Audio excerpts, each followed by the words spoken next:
Rogue One, a Star Wars story, is quite good. In fact, even upon a first viewing, it ranks in the top 4 slots in the series, which is to say that it's better than the prequels and quite possibly Return of the Jedi as well.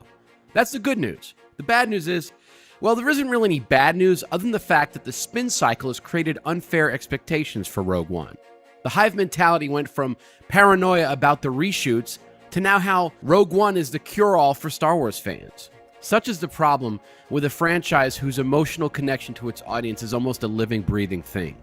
In many ways, Rogue One is how a Star Wars prequel should be. It balances the old and new in a way that doesn't give either a short shrift, and it looks and feels like a genuine Star Wars movie. So much of the hard work is done when the look, feel, and sounds of that galaxy far, far away is authentic. Director Gareth Edwards and a team of the best in the business have created the most mature and eye-popping Star Wars movie to date. Though it features some gritty documentary-style approaches to the material, this film features the best shots in the entire series. Edwards has a very unique eye, and some of the imagery he conjures using familiar objects like the Death Star, Star Destroyers, and TIE Fighters is as close to realizing the really visionary concept art as there ever has been. The man can quite simply shoot. The film is the first to begin without an opening crawl, which isn't a huge deal. What takes some time getting used to is the lack of that familiar opening fanfare. So much of Star Wars' magic comes from John Williams' music, and it's a little bit of an adjustment to acclimate to Michael Giacchino's smaller and less catchy approach. It still features many themes from the series, but it really shows that this anthology series is making an effort to prepare viewers for things to have their own life. Felicity Jones is Jin Erso, the daughter of Mad Mikkelsen's brilliant Galen Erso, a man forced by the Empire to help build the Death Star. Abandoned and forced into a life of violence and subterfuge, Jin finds a cause to believe in when she is thrust into the middle of a scheme by the rebellion to find her father. Though everyone has their own motives, a ragtag group is assembled and the action begins. Jones is a fantastic leading lady, and she's surrounded by a worthy complement of great actors and fun characters. Diego Luna and Riz Ahmed do a lot of the heavy lifting with moving the plot along, while Donnie Yen and Alan Tudyk's comic relief droid character keep things light. They're countered by Ben Mendelsohn's director Krennic, a character who comes off a bit light on screen, but one who benefits fans who read the excellent prequel book. Of course, there are other Empire characters to enjoy, waves of new classes of stormtroopers, and a few familiar faces.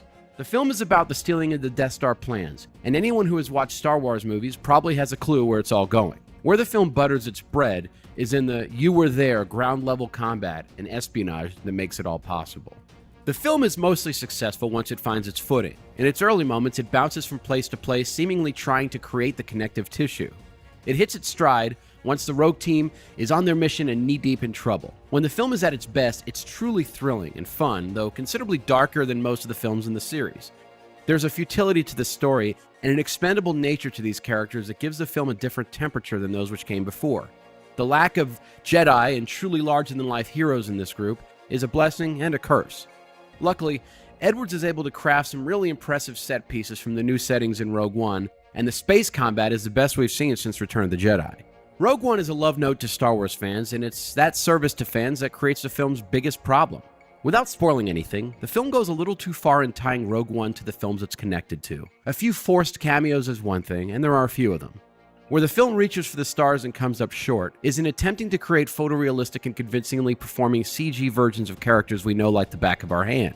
While the FX work is pretty solid, it just sticks out and takes the audience out of the movie.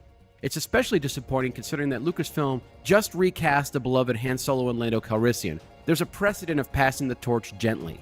As a result, there's no need for digital characters, especially when the digital era nearly killed the entire franchise. Additionally, there are characters who should make puns on screen and ones who shouldn't. But, all that considered, the big takeaway is that Rogue One is a really solid movie that establishes the standalone concept just fine. It has moments of great humor, awe-inspiring visuals, and plenty of Star Wars stardust to go around. It's almost great. But there's nothing wrong with really, really good.